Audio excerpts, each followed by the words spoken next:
これが一番簡単で一番やってよかったなと思っているんですけど、 K-POP の子がやっているという情報を見て、あまりにも涼しくってすぐ友達に LINE しました。買った方がいいって。こうジップロックに入れて冷凍庫にそのまま入れます。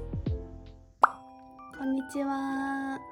今日は私が実際にやっている夏の汗対策についてお伝えしようと思います。夏は特にいろいろと汗やら匂いやらの対策をやっているんですが、そのやり方を先日友達に教えたら早速真似してくれて、本当に汗が引くって言ってくれたので、今日は友達にも教えた対策を全部皆さんにもそのままお話ししたいと思います。せっかく朝メイクとかヘアセットをしたのに、夏って目的地に到着する頃にはもう朝の私どこ行ったくらいいろいろと崩れてませんか？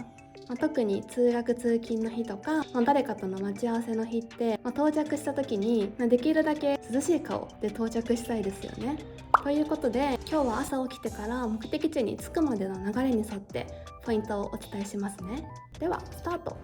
まずポイント1つ目です。私はこれが一番簡単で一番やってよかったなと思っているんですけど、それが朝起きてまずアームカバーをジップロックに入れて冷凍庫にそのまま入れます。以前美白の動画でもお伝えした通り、私は白い肌に憧れて日頃からアームカバーを愛用しているんですけど、真夏のアームカバーって結構地獄じゃないですか。日焼けはしたくないからアームカバーをつけなきゃという気持ちと、でも暑いからアームカバーつけたくないなっていうこの気持ちが葛藤した末、私がたどり着いた答えがアームカバーを冷やせばいいでした。自分の身支度をしている間にアームカバーを冷やしておくようなイメージです。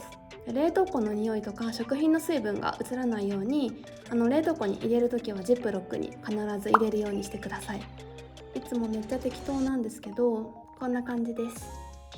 結構夏のアームカバーがストレスだったので、これだけで夏の体感が本当に変わると思います。で、2つ目は顔に汗をかきやすい方だったりとか、私今見えてないんですけど、私のように前髪がある方はぜひ真似してほしいなと思います。ヘアオイルを毛先にだけつけるようにします。前髪の全体につけるとおでこに張り付いて汗と混ざって重くなってしまうので、毛先にだけつけるようにします。使っているオイルはヘアケアの動画で出した愛用しているオイルになります。よく見かけるサラサラの汗をかいてない風の前髪をキープできると思います。これは前髪がいつもサラサラな友達がいて、その子に教えてもらってからずっと真似して続けています。ポイントの3つ目は、これも髪の毛の話になるんですけど、前髪の生え際にパウダーをポンポンします。これは誰か忘れてしまったんですけど、汗は回避できないであろう K-POP の子がやっているという情報を見て真似し始めたのがきっかけです。パウダーを前髪の根元につけることで頭皮の湿気とか皮脂を抑えてサラサラな前髪がキープできます。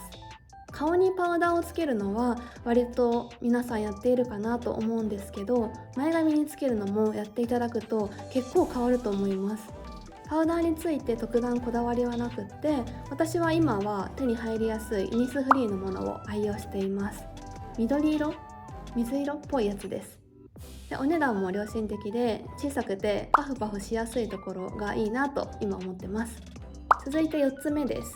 家を出る直前の3ステップを一気にお伝えします。まず1つ目は朝凍らせておいたアームカバーを取り出します。で、2つ目は冷凍庫にある保冷剤をポケット付きハンカチにくるんで、家を出てすぐではなく少し後に使うので一旦バッグに入れておきます。ポケット付きハンカチで伝わるかな。この辺に画像を貼っておきます。本当はどうやって使うのか不明なんですけど、私は普通のハンカチとは別に保冷剤入れとして使用しています。そして最後に氷を一つ口に入れて家を出ます。これは結構やっている人いるのかなと勝手に思ってるんですけど、コロナ禍にマスクをしていた頃に始めた習慣で、当時家から最寄り駅まで15分ぐらいあったんですけど、マスクと夏の組み合わせがあまりにも暑くって、この氷にかなり助けられていました。目的地までは冷え冷えのアームカバーと口に入れた氷、あと日傘で意外と耐えられます。続いてのポイントなんですけど、私が感じる一番汗が噴き出るタイミングが歩いていて止まった瞬間です。で、私は特に最寄り駅で電車を待っている時間が一番汗をかきます。で、そんな時に朝バッグに入れた保冷剤を取り出して首とか肘とか、あとたまに保冷剤を包んだハンカチをそのまま脇とかに挟みながら冷やしています。太い血管が皮膚の近くを通っている場所を冷やすのが効果的です。そして空調が効いた空間、例えば電車、学校、会社、カフェとかに入る前に冷却スプレーを首にワンプッシュしています。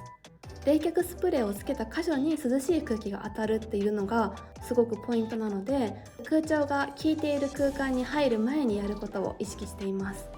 で、私が愛用しているのが白のスプレーです。ノーマルタイプが気に入りすぎて3倍涼しいと言われているエクストラクールタイプも購入したんですけど、個人的にはノーマルタイプの方が好きでした。これです。一般的にはエクストラクールの方が人気なのかな。エクストラクールは少しアルコール感がノーマルタイプと比べると強いので、今はジム帰りとか虫除けみたいな形で使っています。最初からエクストラクールを使っていたらアルコールが気にならなかったのかもしれないんですが、ノーマルタイプを先に使っていたのでノーマルタイプの方がお気に入りです。ノーマルタイプでも十分涼しいです。白のスプレーは初めて使ったのが電車に乗る前だったんですよ。シュッてやって乗った時にあまりにも涼しくって、すぐ友達に LINE しました。買った方がいいって。そんぐらい気に入ってます。どちらも香水みたいに強くない柑橘系の爽やかな香りがするのが気に入っていて、夏のドライヤーの時にも使うくらい欠かせないアイテムです。いい匂い。続いてのポイントなんですが、学校とか会社、カフェについて、それまでにもし汗をかいていた場合は無香料の汗拭きシートで背中とか首をささっと拭き取るようにしています。汗も水分なのでいずれはもちろん蒸発するんですが、肌が持っている水分も一緒に蒸発して肌の保湿力が下がったりとか炎症を起こす原因になるっていうのを聞いて、背中のニキビに悩んでいた時期があったので、それ以来なるべくかいた汗は早めに拭くようにしています。私が長年使っている汗拭きシートがこちらです。これは香りのないものなので、例えばもともと朝つけていった香水とか先ほどの白のスプレーの香りとかを邪魔しないのでとても気に入っています。今家の中ですっごい涼しいので、さっき塗ったところがスースーしてきました。ノーマルこっちに塗ったはずなんですけど、やっぱ同じぐらい涼しい感覚です。エクストラクールのアルコールってなる方は絶対通常のノーマルでいいと思います。で、話がそれちゃったんですけど、最後番外編として私が他にも使っているアイテムを2つ紹介します。1つ目がこちらです。もうこれはもう有名ですよね。私もずっと使っていて、これを塗れば汗が止まるっていうのは嘘だと思ってるんですけど、汗の匂いとかはかなり軽減できているイメージです。私の彼も同じものを使っていて、1回使ってからすごい気に入ったみたいで、そこからずっと使ってます。で、2つ目がこちらです。これ知ってますか？長時間の移動の日とかにバッグに入れて持っていくようにしています。先ほどお伝えした保冷剤とかは結構荷物になっちゃうじゃないですか。でもこれは使い切りのタイプなので、荷物を増やしたくない方とかにもおすすめです。私はこれはいつも冷蔵庫に入れて保管しているので、たまに家に帰ってきて暑すぎる日とかエアコン効くまでの間とかに使って涼んでいます。はい、